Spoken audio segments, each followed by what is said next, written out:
Yo, what's going on, guys? Welcome back to the 157 Show. Thank you guys for tuning in. First and foremost, make sure you hit the subscribe button, the like button. Check out our new sign down here. Done. Like button. Comment below. Let us know what you guys thought about the Iron Bowl, man. It was a fantastic game. It was probably, one of the best Iron Bowls I've ever seen. And me personally, I think I may have jinxed it last week in the preview. Oh, we talked about. I said I wanted it to be a good game. I said I wanted it to be a good game. It was a good game. I did not know it was going to be that good of a game. I was hoping, but that was a hell of a game. Yeah. All right. Top of your head, what do you rank it? As in 8 out of 10, what's your ranking for the show? Or it was definitely, as emotion right now, I'll say like a 9. Okay, I was going to go with an 8. Yeah. Personally. Emotion right now, I'll say a 9. You know, I may look back on it a few years and it's like, damn, that was like a 5. But like, I'll say a 9. I'll go with a 9. Solid 9. There's 3 Iron Bowls that stick out to me right now. The Camback, Yep. Kick 6, and then that one. Yeah. 2 of the 3 of those y'all won. So. War damn. But no, it was a good game overall. I was excited. I was definitely nervous. I posted on TikTok and everything else. I was nervous as all get out. If Alabama fan says they weren't nervous, you're lying. a liar. Yeah, you're lying. Cut them out of your life. They're liars. It was such a good game. You know, at the edge of the seat. You know, with the way the game went, and then coming down to the end, I thought it was over. I was like, well, this is it. You know what I mean? This is it. Coming into the fourth quarter and midway through the fourth quarter, if I was nervous, and with the final minute and a half, which we're going to talk about later, but the final minute and a half, I was nervous for that. So for any Alabama fan to say they weren't nervous, like just there's no doubt, no way. You can't say that you were not nervous during that game. There's no way, because if you are a true fan, you know the implications that game had for Alabama fans in general. But to win after the way they played was awesome.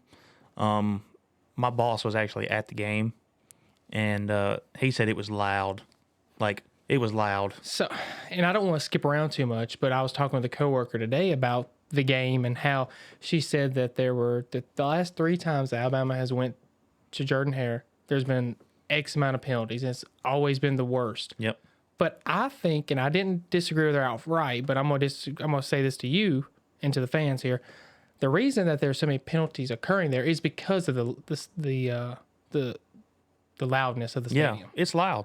Just like at Kyle Field, I'm sure if you go back there and look at it, Alabama played a sloppy undisciplined game that we talked about because of the loudness and how loud it is. And a lot of the penalties had to do with the offensive line, false starts or holdings, and those calls were critical when it comes to getting ahead of the sticks, because you can't have a holding call, especially on a third down, and make it 3rd and 20. A 3rd and 2 is great. Yeah. A 3rd and 7, you're playing behind the chains. Exactly, and then there's a whole 3rd and 17 then.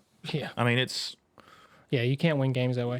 It was tough, but Alabama, they came out in the last 2 minutes of the game. I guess they decided to come off the bench. I would say in the last minute and a half. They showed up, and Bryce. Don't get me wrong. Bryce played it pretty good for what he was able to do. Which was not much, to be quite honest with you, in the first 59 minutes. He did a lot of sky gazing in the first bit. He did, but the offensive line was terrible. Yeah, the offensive line was terrible. They were beat up, and they were.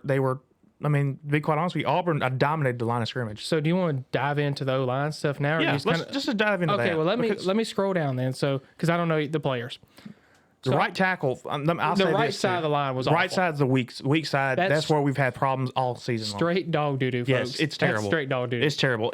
And here's the thing: if you noticed at the halftime, I believe it was, they made a change. I'm with you. I got it here. Yeah, the guy that was playing center in the first half swapped back to right tackle, and then they put a new guy in as the center. And I can't remember what his name is off the top of my head, but yeah, so his name was Owens, the one that was center with the right tackles. Yes, he was the former starter. Yes, he came back in to replace George Jr. Yeah, which was a highly rated recruit, from what I understand. But that man got beat. Yeah, constantly. McLaughlin. That sounds right. McLaughlin. That sounds right. He came in to replace Dalcourt at the center. So that was one of my notes was what did Alabama do at halftime to help defend the pass rush because they couldn't stop it in the first half. If I'm not mistaken, there was 5 sacks in the first half. Yeah. So But I will give Auburn this. I guarantee you they watched the film from the Texas A&M game. Guarantee it. They were coming. I saw the reminiscence of how they were lining up on the line when it comes to bringing pressure. I do think that they showed them different schemes because if you watch the game, you're getting safety blitzes in there. You have cornerback blitzes. You're bringing some linebackers in. Right. You know, just the way Derek Mason, and we're going to have another video on this, but Derek Mason was coaching for his job in essence. Yeah. But to me, it blows my mind because the defense has been solid. Outside of Mississippi State, the defense has been fine. I agree 100%. And that was just the second. That was a half of football. Yeah. I mean, but it was the most crucial half. Let's be clear. It was. But I mean, so since we're talking about defense, we're talking about Auburn's different schemes. So I'm gonna just kind of go and say that they just played so great. They did. And the heart that they played, they came out, they executed, left their heart on the field, put it all out there. Unfortunately, the team didn't come away with it. But Derek Hall and Roger McCreary balled out all game. So, and they definitely showed out. And I saw a thing they said the McCreary guy he said they interviewed him more or less off the camera, and they asked him, how he's going to cover Williams and how he's going to cover Mechie. He said he's got 2 different things planned for each one of them. So he executed that evidently. And I wanted to talk more about it during the preview episode. But I was curious how was he going to follow Mechie or is he going to follow Williams? Like how is he going to play the game? Well, when Williams got thrown out, it made that decision a little clearer. Yeah. By the way, that's targeting to the T, folks. I saw it and I said, "Oh my God, he's gone." So we're working on the shed. I saw it and I was like, "Dude, he's gone." I was like, I watched it today at work. It was the first time I've actually seen the hit, and I said, that's blatant. Yeah, I said, as soon as I saw it, I said, crap, we are in some serious trouble then. Yeah. And that's kind of where my nervousness started because it was still I think it was a 10-0 game still. So it was. I don't even think it was that. It may have been 7. It may have been 7. Because it happened at 9 minutes in the second half. Or no, second quarter. So Auburn may have been up by the Kobe Hudson touchdown at that point. Yeah. It definitely wasn't 10-0 because it was 7-0 going into halftime. Yeah. And I mean, that was a critical loss, I guess, on the offensive side of the ball. Well, see, he's your deep threat. Yeah. Mechie is your short. He's your short route runner that can definitely, he's not afraid to take a lick. Yeah. But he can also run deep if he needs to. You saw him do it a lot, and that's where Roger McCreary shined this weekend. Yeah. He broke up. I know at least 4 passes on his own, and I'm pretty sure he had several more interruptions and some at some point. Now, he did get beat at the end of the game and lose, but that's part of it. When your defense is running, when Alabama's offense runs 88 plays, Auburn's offense runs 66 plays. Yeah. Auburn's defense is going to be way more tired than Alabama's, especially when you have a 97-yard drive with a minute at the end of the half game. of a game and then turn around. It was 2 first down? It was a fourth down that I'm thinking, the critical fourth down, 4th and 7. Yeah. It was a long third down and then a 1 4th down conversion to win the game. But the drive prior, that's when they drove down, if I'm not mistaken, to kick the field goal, the 30-yard field goal. Yeah. So Auburn had 2 long drives that they had to defend back-to-back in essence because of the Tank Bigsby issue, which, by the way, Tank, we still love you. You're playing fundamental football. Take a time out to say that if you think about how these players are trained and how they practice, they're going to get more routes. They're going to work these things in. If you go back to the 2011 SEC championship, game where was it AJ Green caught the ball and the time ran out? He caught the ball like 7 seconds left, and because he caught it, it wasn't a first down. The clock kept running, and Georgia lost the game. Yeah, that was Alabama 2012. went on to beat Notre Dame, if I'm not mistaken. That was 2012. I can't remember who the guy that caught it. It wasn't AJ Green though. It was somebody. The ball was tipped, but out of habit, he caught the ball, and that's what happened with Tank Bigsby this weekend. Yeah. So now, and let me say this too. Tank played a good game. He took what he could, but Alabama's defense smothered him as far as running the ball. Auburn could not run the ball effectively. I think he ended up having like 16, 17 carries, something like that. I actually didn't even write his stats down because they were so abysmal. I'll tell you, that's what It was what like I was just 16 looking up. carries for 22 yards. That's what I was or just something like looking that. up. But yeah, TJ Finley had 7 carries for negative 42 yards. Auburn's offense only had a total of like 25 yards rushing the ball. And if you look at the stats for this game, it will blow your mind that it was as close as what All it right, was. so let's jump into that. I mean, it'll blow your mind because I looked at them afterwards and I was thinking it was going to be a close game based off of what the stats looked like early on in the first quarter. No. You know, and both teams had negative yardage in the first quarter. Yeah. Let me start by saying that this was Auburn's 4th blown lead in a row. Double-digit lead. Double-digit lead. I didn't want to say that, but I guess I will. Double-digit I lead. in there. Don't worry. No, yeah, you're good.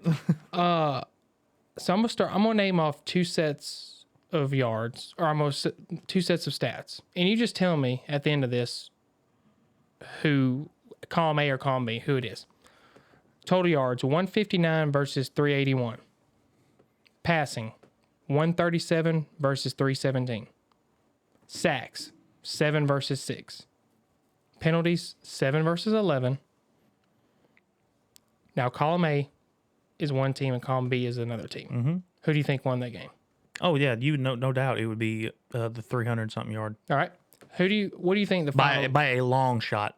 Yeah, so you're saying it was a big score difference. It would be there. a big score difference. All right, the final, Auburn was column A, Alabama was column B, and Alabama won 24-22. Yep.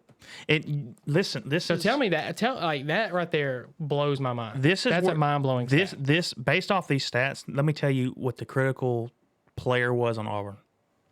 The punter. Chapman. He kicked the crap out of the ball. Good placement, made Alabama drive. 90 yards every time. Every time. It was a battle of field position, and Auburn won that all day. Yeah. Auburn was on Alabama's side of the field just about every drive. And that includes, it may have been, was it Kobe Hudson that fielded it it was a touchback. Yeah. In essence. Yeah. I can't remember what. It was accidental. Yeah. But yeah. But, I mean, then, though, I mean, the last punt to land at the 2-yard line and to make Alabama drive that far, and the way the game went, I said, no, this is over. And then we started moving a little bit, and I said, okay, man, we may have a shot. And then it got down to 4th down, and I was like, oh crap, this is where it's over. We converted that, and I said, oh my God, people are stepping up, finally playing. Jaleel Billingsley, I'm looking at you. You're finally, you're stepping up when we needed you the most. Literally. And then Ja'Cory Brooks comes off and catches the touchdown pass with 27 seconds left or something. 24, yeah. Yeah, something like that. And that's a guy that stepped up to play as a young guy when it was needed. When it was definitely needed. And you can sit there and say that Auburn may have blown it. To me personally, I think Alabama finally decided to play some sort of freaking football, because whatever they were doing before with running the ball, trying to just run the clock and get the game, was not happening. Was not happening. And then as our running backs are steadily just dropping like flies now, literally dropping like flies. And that'll be in our SEC championship. Yeah, it's getting harder and harder now to run the football, and we're getting thin back there. So yeah, the biggest problem I have was the Tank. When Tank ran out of bounds, it's 2nd 14, I think. So he sets up a short 3rd down, 3rd and 1 possibly. The next play that's called is a pass play. You pass the ball after you run out of bounds. In essence, Alabama got 2 free timeouts there. Yes. Terrible play calling on Mike Bobo. And give credit to Alabama guy for pulling him out of bounds also. Oh, yeah, that was smart football. But you saw Tank. I don't know if he meant to do that for that particular reason. Let's just say it worked out that way. So I was happy about that. Jonathan. I do want to say this too.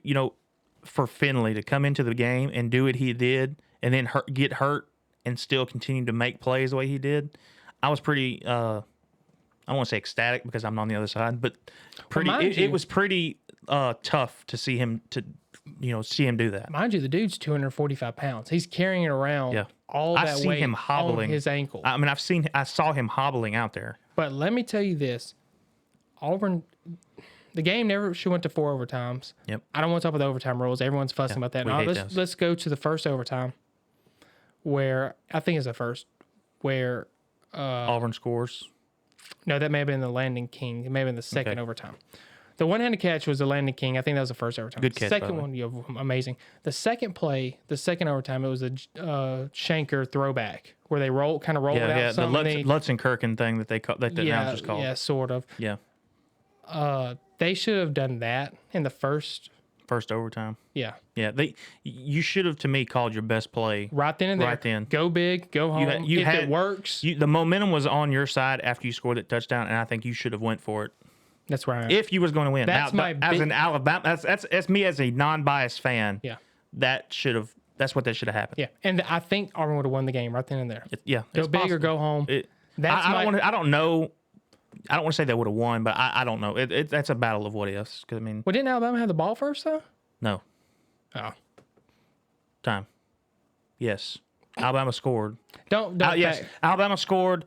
Auburn got the ball, and that's when they should have went for two, and that would have been a ball game. Exactly. That's what I was saying. Okay. Okay. Now Yeah. that's I really had the to last think thing. about that for a minute. Yeah. But yeah, It was so a great Iron Bowl. The first one to 4 overtimes. I do want to say too. The Mechie catch at the end was pretty amazing to see because the game-winning catch. Yeah, the game-winning catch. Yeah. McCreary had him covered all day long, and all it took was one good juke, and it was. And that's all you'll remember. I mean, that's it. And I do like the fact that he threw up the little crane thing, because they have been mocking him all day about it. So it was nice to see him just get payback for it. Just as a fan, I thought that was pretty neat.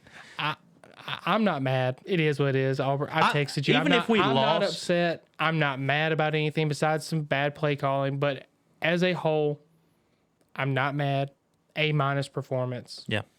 I mean, Nothing to fuss about. overall, besides a loss. it was a good game. As a non-biased fan, it was a great game to watch. No doubt about that. I was excited to be able to see it. As an Alabama fan, it was very nerve-wracking. I mean, I lost hair. You can see it. But no. I'm not sure if they can see it with that light. Well, maybe. It was very nerve-wracking, though, as an Alabama fan. But I did enjoy the game. Their offensive line is still a freaking weakness that needs to be fixed. And this plug and play and moving folks around and stuff, you can't expect people to gel.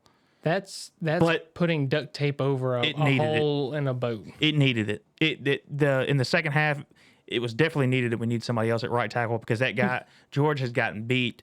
Derek Hall. There was one play. Making him like a baby. There was one play in particular. He wasn't even out of his stance yet, and the guy was already coming around him. I mean, it was you got to step it up a little bit, man. But other than that, I mean, I'm happy. I mean, it was a good win for us, and on to the SEC championship. So which y'all should check out in the next video below. fixing to record it now. So thank you guys. No, I'm changing hoodie. I'm changing Okay, shirts. sorry, No, you no. can change shirts. We're recording it and stuff. tomorrow. All right. Well, I appreciate you guys for tuning in, man. Make sure you hit the subscribe button, the like button. Drop a comment below. Let us know what you thought about the game because I know some people have some opinions about it. So other than that, thank y'all for tuning in. Roll Tide. See you guys later. And War Eagle.